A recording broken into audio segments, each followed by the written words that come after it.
கடைசியா கூவத்துல டிராவல் பண்ணி பயணமா திருவள்ளூர் தடுப்பணையை பார்த்தோம். தடுப்பணையில நல்ல தண்ணி இருக்குப்பா, எங்கேருந்து வருதுன்னு நிறைய பேருக்கு கொஸ்டின் இருந்தது. சரி, அது ரொம்ப மக்களுக்கு ஒரு ஆச்சரியமா இருந்தது. எப்ப இப்படிலாம் இருக்குது, ஒரு கதை இருக்கு அப்படின்னு. சரி, அது எங்க இருக்குன்னு பார்க்கலான்னு அடுத்த பகுதிக்கு வந்து காமிச்சிருவோம் நம்ம எல்லாருக்கும் அப்படிங்கிறதுக்காக இங்க வந்திருக்கோம். இந்த இடம் பேரு கேசவரம் அணை. இந்த இடம் பேரு கேசவரம். இந்த பக்கம் பாத்தீங்கன்னா கேசவரம் அணைக்கட்டு. இது வந்து 1947 திறக்கப்பட்ட அணைக்கட்டு. ஆங்கிலேயர்களால் இது செஞ்சாங்க. இதை ஏன் செஞ்சாங்க அப்படின்னு நீங்க பாத்தீங்கன்னா, இப்ப பாருங்க இந்த ஆறு இப்ப இங்கேருந்து வந்துட்டு இருக்கு.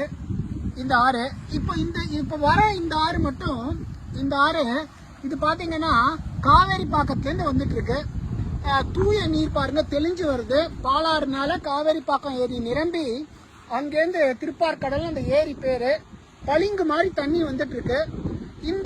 இந்த அணைக்கட்டு பாத்தீங்கன்னா இங்க பாருங்க, அது எழுதிய வச்சிருக்காங்க 1947 ஆண்டு திறக்கப்பட்டது அப்படிங்கிறதுக்கு இங்க கல்வெட்டு இருக்கு. அப்பதான் இந்த அணைக்கட்டு திறந்தாங்க. இது எதுக்கு திறந்தாங்க?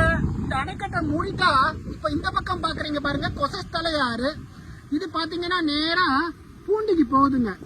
ஸோ நம்ம இந்த கேசவரம் அணைக்கட்டோட நோக்கம் என்னன்னா, அந்த கேசவரம் அணைக்கட்டையை தடுத்து எல்லா தண்ணியும் இந்த பூண்டிக்கு இந்த கொசஸ்தலை வழியா அமுச்சிடணுங்கிறது.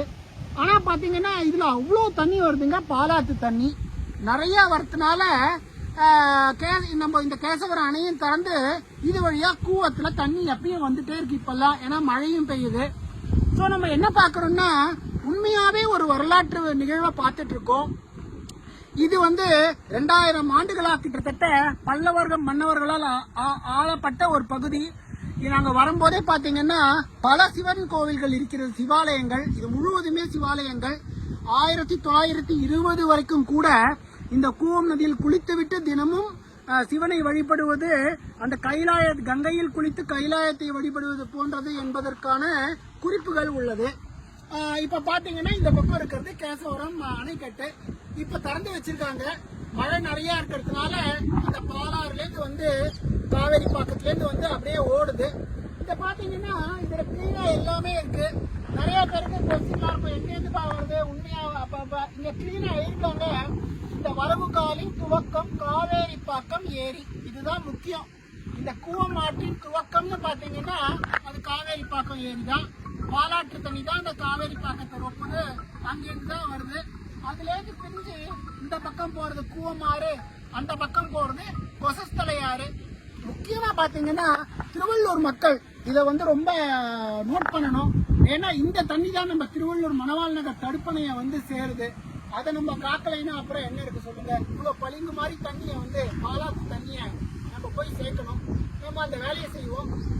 இதுதான் கூவமாறு, இந்த பக்கமா போகுது, அதை பார்த்தாச்சு. இந்த பக்கம் அவங்க எழுதி வச்சிருக்காங்க கொசஸ்தலை ஆறு அப்படின்னு. அது அந்த பக்கமா பூண்டியை நோக்கி சென்று கொண்டிருக்கிறது. நேராக இருப்பது காவேரி பாக்கத்திலிருந்து வரும் பாலாறு. நன்றி. நம்ம அடுத்து போய் கொஞ்ச நேரத்துல இந்த தண்ணியை குடிச்சு ட்ரிங்க் த கூவம் வாட்டர் சேலஞ்சுன்னு ஒண்ணு பண்ணி காமிக்கிறோம் உங்களுக்கு. நான் குடிக்க போறேன்.